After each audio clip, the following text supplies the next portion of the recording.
We've all seen them, videos of well-armed ragamuffins and ne'er-do-wells celebrating their various triumphs with some good old-fashioned upwards gunfire. After all, nothing says I ran a 10k or we just overthrew the government quite like pointing your gun to the sky and letting her rip. But is it possible that this seemingly innocent expression of gun-based joy could actually be, dare I say it, dangerous? Perish the thought. I'm Stu, this is Debunked, and we're here to sort the truths from the myths and the facts from the misconceptions. So, there you are, chuffed to bits at the victory of your preferred political candidate, and overcome with an irresistible urge to celebrate in the only way you know how. You grab whatever loaded firearm you have handy, rush outside, and start gleefully firing off round after round into the air, just as nature intended. When suddenly, a chilling thought falls upon you. These bullets have to come back down eventually, right? Unsurprisingly, the answer to this question is an emphatic, yes, you idiot. When a gun is fired, a number of different factors determine the bullet's path through the air on the way to its target. One of the first things to consider is muzzle velocity, which is very simply the speed at which a bullet is moving the moment it leaves the gun barrel, or muzzle.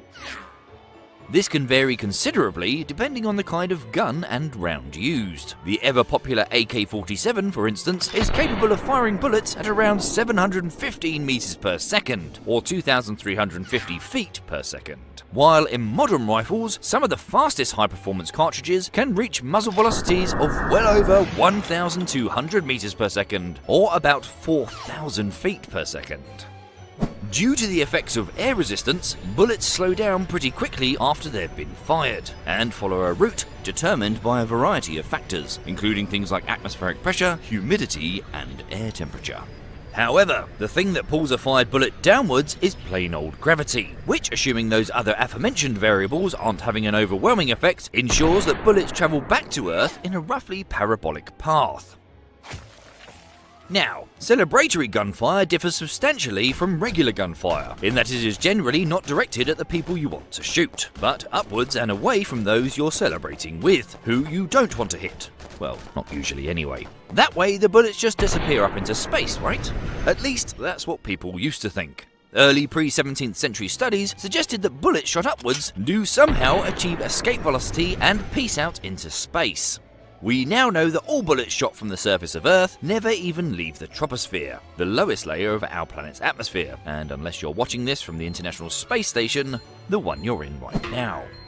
In reality, when a bullet is fired directly upwards, the upward force accelerating the bullet drops off entirely the moment it leaves the chamber. At this point, the bullet is at its maximum velocity and has its maximum kinetic energy. From this point, downward forces from gravity and air resistance begin to slow the bullet's ascent. The bullet reaches its highest point when its kinetic energy has been transferred to heat and gravitational potential energy. Here, its velocity is 0. The only force now being exerted on the bullet is gravity, which pulls the bullet back to Earth at a velocity which increases by 9.81 meters per second every second.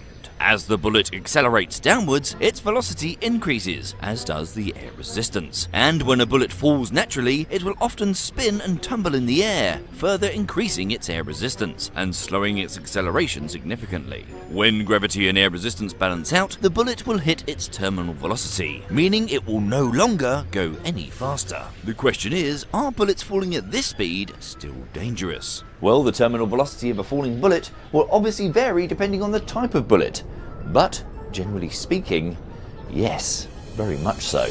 But back to the 1920s, where the US military conducted a series of tests on falling bullets, and found that a .30 caliber round can reach terminal velocities of 90 meters per second, or just over 200 miles per hour. According to forensic scientist Dr. B.N. Matu, a .30 caliber round can break through skin while travelling at speeds as low as 37 meters per second, or 85 miles per hour. As you can see, falling bullets have more than enough energy to cause you harm. Possibly worse. And that's just regarding falling bullets. In reality, people celebrating things with gunfire aren't generally bothered about making sure that their weapon is perfectly vertical. If a gun is fired at a sufficiently shallow angle, instead of stalling and falling, the bullet will often retain its angular ballistic trajectory and continue on its parabolic path, making it far less likely to begin tumbling in the air. As a result, such bullets will lose considerably less speed compared to a bullet in freefall, and will be travelling much faster when they hit the ground, or whatever gets in its way first. But if all that fancy maths and science talk isn't sufficient to convince you that the threat from falling ammunition is very real indeed, there are unfortunately numerous real-life examples of this actually happening. And as it happens, firing off a few rounds with the lads is not a particularly uncommon phenomenon, and is a culturally acceptable way to celebrate in numerous places around the world. In 2012, a study conducted in the United States found that a not insignificant 4.6% of all deaths and injuries from stray bullets occur as a direct result of celebratory gunfire. The list of incidents is sadly not a short one, and features examples from all over the world. In 2003, during a traditional Serbian wedding celebration, guests shot down a small plane while firing into the skies, injuring the 2 men on board. In 2007, at least 4 people were killed and many more injured as a result of stray bullets from celebratory gunfire, after the Iraqi national football team won the AFC Asian Cup that year. In 2021, militant leaders claimed to take control of parts of Afghanistan. Their resulting celebratory gunfire injured 41 people and led to the deaths of at least 17.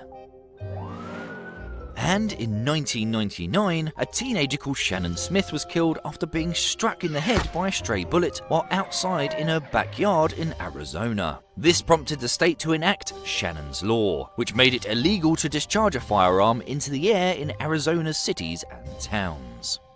Indeed, in some respects, falling bullets may even be considered more dangerous than regular gunfire. Between 1985 and 1992, a group of physicians at the Martin Luther King Drew Medical Center in Los Angeles studied victims of gunshot wounds, identifying 118 who had been struck by falling bullets. Compared to those hurt in your average boring run-of-the-mill shootings, who died at rates of between 2 and 6%, the death rates of those unlucky enough to be hit by falling bullets was around a third. This is because despite moving at slower speeds, bullets falling to the ground vertically are far more likely to hit you in the top of the head, compared to other less lethal points on the body. So, as you can see, celebratory gunfire is not particularly uncommon, and the risk that it possesses is very real indeed. So, the next time your football team wins, or you're just jazzed about it being New Year's, it might be a good idea not to randomly pump the sky full of lead. Stick to confetti cannons instead.